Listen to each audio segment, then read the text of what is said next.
Sekarang dia meninggalkan sholat, hukumannya bagaimana menurut syariat Islam? Anda lihat di bab yang ke-8. Orang yang meninggalkan sholat telah berbuat dosa besar yang paling besar. Lebih besar dosanya di sisi Allah daripada membunuh jiwa, mengambil harta orang lain.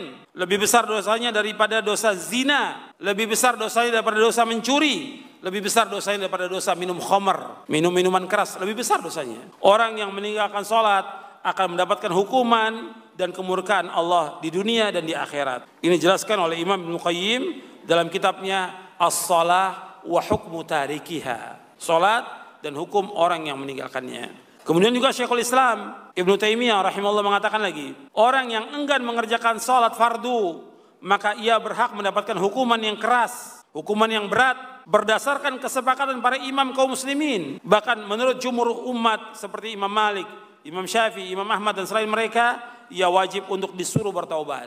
Ini perhatikan nih, orang yang tidak sholat diberikan hukuman yang berat. Diingatkan dia suruh sholat dan diingatkan dia untuk taubat kepada Allah SWT. Kalau dia taubat dan dia mau sholat lagi, maka ia terbebas dari hukuman. Dan jika tetap dia tidak sholat, maka dia dibunuh. Dibunuh. Yang membunuh siapa? Ulil amri, pemerintah yang membunuh. Bahkan orang yang meninggalkan sholat lebih jelek daripada pencuri, lebih jelek dari penzina, lebih jelek dari peminum khamar, dan lebih jelek dari pengisap ganja. Ini dalam Majmu' Fatawa di juz yang ke-22 di halaman 50 oleh Syekhul Islam Ibnu Taimiyah rahimahullah. Jadi orang yang meninggalkan sholat dosanya lebih jelek, lebih besar daripada orang yang berzina. Lebih jelek dan lebih besar dosanya daripada orang yang mencuri. Lebih jelek dan lebih besar dosanya daripada orang yang minum minuman keras. Orang yang meninggalkan sholat dosanya lebih jelek dan lebih besar daripada pengisap ganja. Ya, sholat ini tiang agama. Dan yang pertama dihisab pada hari kiamat masalah sholat ini. Makanya harus diberikan hukuman yang berat bagi orang-orang yang meninggalkan sholat ini. Dijelaskan oleh para ulama, sebagian ulama berpendapat orang yang tidak sholat, dia dihukum bunuh. Seperti dibunuhnya orang-orang yang murtad. Jadi orang yang murtad dari agama Islam, dia Islam. Kemudian dia murtad, masuk ke agama Kristen atau Yahudi atau yang lainnya. Maka orang ini harus dibunuh oleh pemerintah. Dengan dasar hadis Nabi yang sahih yang diriwayatkan oleh Imam Bukhari, Nabi yang bersabda, "Man baddala dinahu faqtuluh." Barang siapa yang merubah agamanya, bunuh dia. Yang merubah agamanya bunuh. Yang membunuh siapa? Ulil amri. Makanya harus perhatikan orang-orang yang merubah agama yang tadinya Islam, kemudian masuk Kristen dia. Karena dia ingin nikah umpamanya dengan seorang wanita, akhirnya dia masuk Kristen. Ini harus dibunuh menurut syariat Islam. Harus diberikan hukuman yang berat. Nggak boleh dibiarkan. Kepada saudara-saudaranya juga harus diberikan hukuman orang itu. Dihajar, tidak disambangi, tidak ditengok, tidak dibantu, nggak boleh bantu. Orang yang tidak sholat tidak boleh mendapatkan zakat. Orang yang tidak sholat nggak boleh diberikan sedekah, tidak boleh. Ini penjelasan Syekhul Islam Ibnu Taimiyah dalam Majmu' Fatawanya.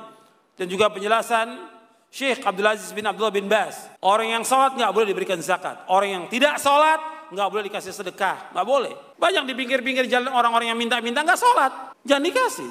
Hatta saudara sudah diingatkan tentang wajibnya sholat, nggak sholat, jangan dikasih, jangan dibantu, sampai dia jera dan taubat. Mesti hukumannya dia bukan dikasih sedekah, bukan, dibunuh oleh pemerintah, Jadi jangan berbelas kasih kepada orang-orang yang tidak sholat, disuruh mereka untuk sholat.